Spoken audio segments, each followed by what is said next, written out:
made up of many, many, many different things. We call these things individual truth bodies.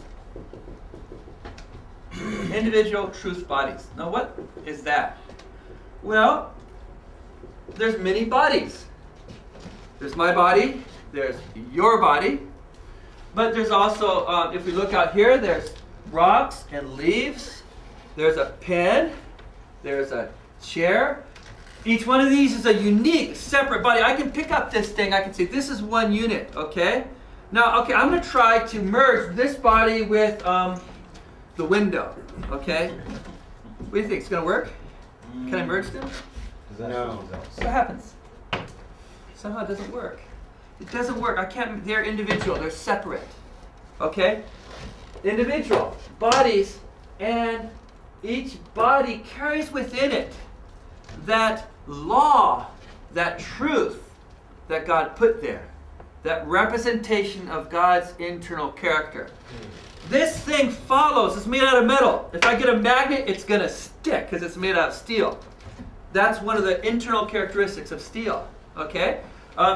They decided to use steel and not tissue paper because tissue paper doesn't work so good for this kind of application. Tissue paper is better for absorbing liquids and things like that. They each have their own character. But within that character, they all represent some aspect of God's truth, God's nature. Each one carries within it some part of God's character. So individual truth. Now, okay, now this is a body, and this is a body, right? Any difference? This one and this one? What, any difference? This one's not putting you to sleep right now, and I am? Okay, I admit that one, but anything else? Okay, I am a human being, okay? As John, pointed out in his introduction today. I'm a human being. This is a piece of steel. Okay, I have a different character than a piece of steel. Okay, I have autonomy. I can walk. I can talk. I can do all kinds of things. And also now, Damien's dog, Cowboy. I'm so glad Damien came today. Okay, Damien's dog, is it different than this? Yes. Yes? Okay, very good. Thank you. Happens to be so many people come up with the right answers. But yeah, it is different than this. Okay. Now, how it also moves and runs around and stuff like that. Let me ask you this: is there any difference between me and Damien's dog? Besides the fact that Damien's dog's a lot cuter than I am. Any difference? Yes. Yes. What is it? Okay. It's furry. Thank you. Furry. Indeed, yeah, furry. Yeah, I'm getting less furry than I used to. Damien's dog follows instincts. Given a certain set of external stimuli, Damien's dog will always do dog-like things, follow its nature. On the other hand, my characteristic is different. Given the same set of external stimuli, who knows what I might do? Who knows what you might do? They have books on how to train dogs, and pretty much if you follow the steps with the right kind of dog, it's going to pretty much produce the same result. Pretty much.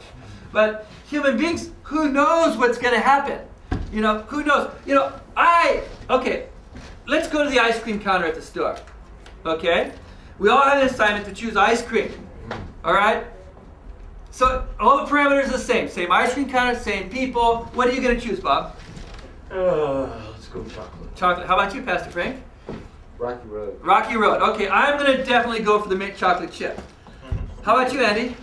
A regular chocolate chip. Okay, something different about us. There's something unique and individual about us.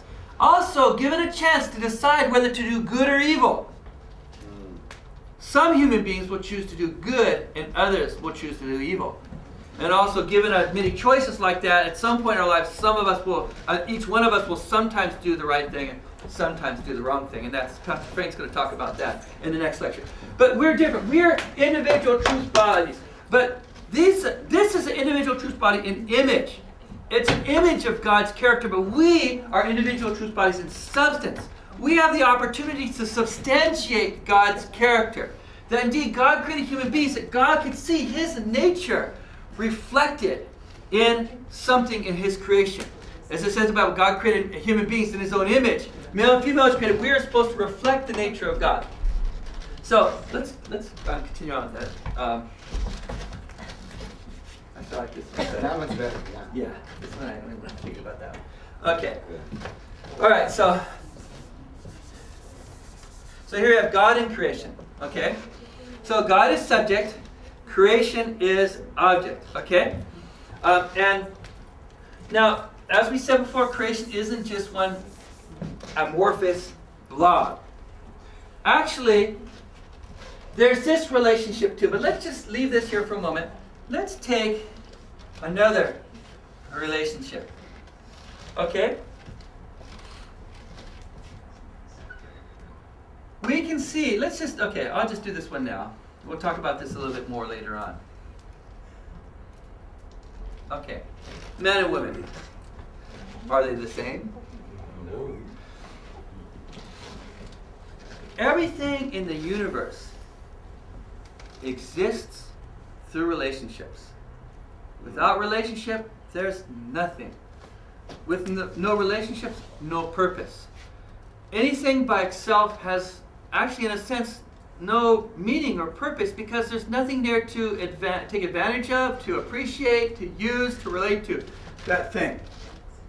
So God needed creation. But creation by itself is a boring, if it was just a big amorphous blob, it wouldn't have much meaning to God or anybody else. So God splits up creation along the lines of His own character, internal, external, masculine, feminine. He splits them up. And then these ones also have a relationship. Okay? They also have a relationship. We call this relationship give and take action. Okay? Give and take action is really, really important. It's actually the way that everything comes into existence through give and take action. It's the way things develop through give and take action, and it's also the way things reproduce. And you can see all these things in this relationship right here. The men and women exist because of give and take action. They develop because of give and take action, and they reproduce through give and take action. So this is on a horizontal level between the elements of God's creation. This produces the energy that makes the creation work. Okay? So then what we do is we have God's universal prime force is a vertical energy from God to man. I mean, vertical is just it's an abstract term that basically means it comes from God, comes from above, although not really above, but anyway, and motivates, inspires, initiates this action among the God's creation, which then produces energy and comes into and produces existence, reproduction, and development. Now, when these two things come together like this, initiated by God, come together, they produce something that's beyond their own individual characteristics. Let's go back real quick. Let's think about salt, okay? Has anybody ever seen chlorine? Oh, yeah. Okay, what's it? It's actually, Yeah. well, okay, actually its original form is a gas. Yeah. It's a yellowish, poisonous gas. If you breathe it, it'll kill you basically. It's actually, the reason why is because it's a very active gas. Active means it wants to make relationships with other things, including the lining of your lungs. It's an active, powerful gas. Now, has anybody ever seen sodium? Yeah. Sodium is interesting stuff. If I take a chunk of sodium and I put it into a glass of water, it'll burn. Isn't that interesting? Yeah. So if you ever see a sodium vial, don't put water on it, okay? It won't help, okay? So sodium chloride, these are things, actually they're like that because they want to have a relationship with something. We put them together, it creates heat and energy, and something completely different is born out of that relationship, which is salt.